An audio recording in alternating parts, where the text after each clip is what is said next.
Olá pessoal, dando sequência à nossa série de vídeos sobre transtornos de personalidade, hoje a gente vai abordar um transtorno muito comum, que é o transtorno de personalidade antissocial, ou comumente chamado de sociopata ou psicopata, como antigamente era denominado. Quando a gente fala no transtorno de personalidade antissocial, a gente fala naquelas pessoas que têm aquela dificuldade de ter uma interação afetiva, uma interação por completo com o outro. Como assim por completo? São pessoas que manipulam, que enganam, que fazem acontecer as coisas em prol dos seus objetivos. São objetivos frios, sem emoções, que só servem para alimentar o bem-estar daquela pessoa. Ao mesmo tempo, ela não tem um sentimento tão visível em relação a quem sofre as consequências. Então, são considerados sociopatas ou pessoas com transtornos de personalidade antissocial. Essas pessoas são pessoas que têm uma falta na sensibilidade e um envolvimento com o sofrimento dos outros. São pessoas que às vezes têm um sadismo muito elevado, elas sentem prazer com o sofrimento alheio.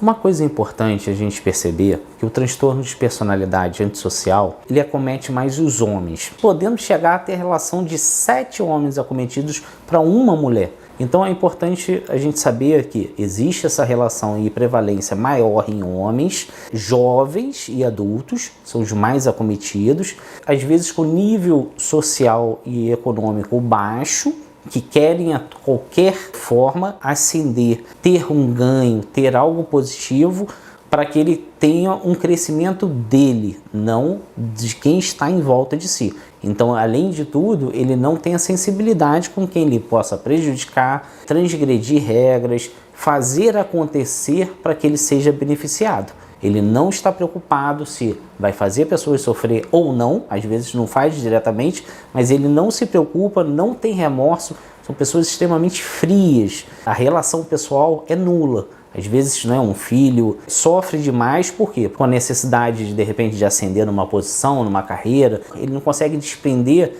um tempo para o seu filho, então gera consequências extremamente desastrosas dentro da família, dentro do círculo familiar. Então, são pessoas muito frias, muito difíceis de lidar, porque se não estiver dentro do objetivo dela, não vai fazer parte e tanto faz para ela. Continuando da mesma forma que a gente tem feito com os outros temas, é importante que a gente faça a caracterização e o diagnóstico. Quando a gente pensa no diagnóstico do transtorno de personalidade antissocial, a gente segue o DSM-5 e dentro do DSM-5 ficou caracterizado que são necessários pelo menos 3 características para que a gente feche o diagnóstico de transtorno de personalidade antissocial. Primeiro, existe uma grande dificuldade desse indivíduo se adaptar às regras, às normas. Então são pessoas que transgridem a lei, não cumprem regras, não seguem o que a sociedade estabeleceu como correto. Então elas vão ter passagem às vezes pela polícia, várias ocorrências, às vezes furtos, às vezes brigas dentro de boates, brigas entre casais, às vezes troca de namorada, tem outras brigas. Por quê? Porque elas não seguem regras, elas não se sentem culpadas, elas não têm remorso pelo que passou. Uma segunda característica muito importante é a tendência desses indivíduos em falsificar imagens, documentos, regras, motivos. O que eles podem falsificar, eles vão falsificar em prol de um objetivo. São pessoas que às vezes falsificam uma assinatura, falsificam um documento importante, falsificam escrituras de imóveis, tudo para que ele tenha o seu ganho pessoal e os benefícios que ele quer naquele momento. Uma terceira característica importante é a impulsividade ou inconstância que esses indivíduos apresentam. Por quê? Eles são tão inconstantes que eles não conseguem planejar um futuro. Eles têm uma dificuldade muito grande. Isso, ao mesmo tempo, gera muitas consequências. Eles não conseguem manter uma relação também, um namoro, um casamento, algo durante muito tempo. Por quê? Porque deixa de ter um objetivo ele não consegue planejar o futuro e para ele aquilo ali não faz o menor sentido. Então são pessoas que não conseguem manter uma relação pessoal, mesmo que com interesse em conquistar alguma coisa. Embora a gente tenha falado que ele tem uma dificuldade muito grande em ter um relacionamento mais prolongado, esses indivíduos têm uma facilidade muito grande em iniciar as relações. Por quê? Porque como ele não tem sentimento, ele sabe manipular, ele sabe achar a brecha para conquistar o que ele quer. Porém, toda relação necessita do envolvimento, da doação, e eles não têm isso para oferecer. Uma outra característica importante, que é o baixo limiar que essas pessoas têm em relação à tolerância, a frustrações. São indivíduos que reagem de forma muito explosiva, muito irritadiça, eles arrumam confusão, seja verbal, física, e não medem consequências. Por quê? Porque eles não sofrem com isso. Estão envolvidos em brigas, em festas e que arrumam confusões desproporcionais e com um motivo que às vezes é muito pequeno, porque simplesmente não seguiu o que ele queria. Existem alguns estudos que mostram que uma grande parcela de indivíduos que estão em unidades, de segurança máxima que tem esse transtorno. São pessoas muito agressivas, que saem da média. Não é simplesmente assim, eu fiz um roubo. São pessoas que estão envolvidas em crimes muito graves, que chocam a gente e que geram consequências assim, que você nem imagina, às vezes, por um simples roubo de um carro.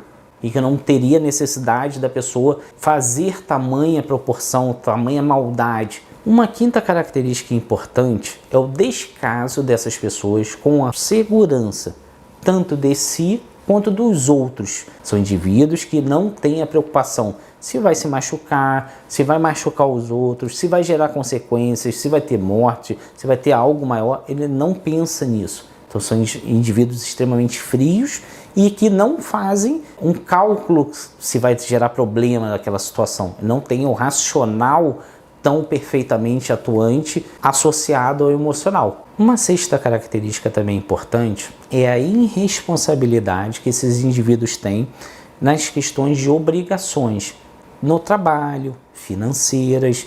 Então, assim, ele gasta demais, ele não honra com os compromissos, então ele não tem essa responsabilidade em manter o necessário para que seja feita aquele balanço entre compras, gastos, necessidades. Ele não existe. E se ele tiver que recorrer a coisas que são extremamente desagradáveis, que fogem à ética, que fogem à moral, para que supra aquela falha dele, ele vai fazer sem medo, sem culpa, sem nenhum problema em resolver aquela questão. Eu sempre gosto de frisar para vocês que são características para a gente que estuda, está passando para vocês de uma forma que vocês entendam, e se tiver alguém que você identifique dentro da sua família que você sofra por gerar consequências também em torno de si, que você possa ajudar essa pessoa a buscar ajuda mais rápido, com um psicólogo, com um psiquiatra, com um neurologista, mas que busque ajuda e que você entenda um pouquinho sobre as doenças. Essa série que a gente está fazendo é uma série não para que você diagnostique, mas para que você entenda e saiba como que acontece isso dentro do indivíduo. Mas isso é um papel do profissional fazer um diagnóstico correto e ajudar no tratamento. Então eu espero que vocês tenham gostado, espero que vocês estejam gostando dessa série de vídeos. Se você puder, mande para um amigo, para um conhecido, indique o nosso canal, que assim a gente vai estar levando conhecimento, levando ajuda para mais e mais pessoas. Dá um joinha, compartilha e se tiver alguma sugestão, deixa nos nossos comentários. A gente podendo fazer um vídeo para abordar esse assunto, a gente vai fazer com o maior prazer para vocês. E lembrando sempre, a gente tem vídeos novos todas as quintas-feiras. Até o nosso próximo vídeo.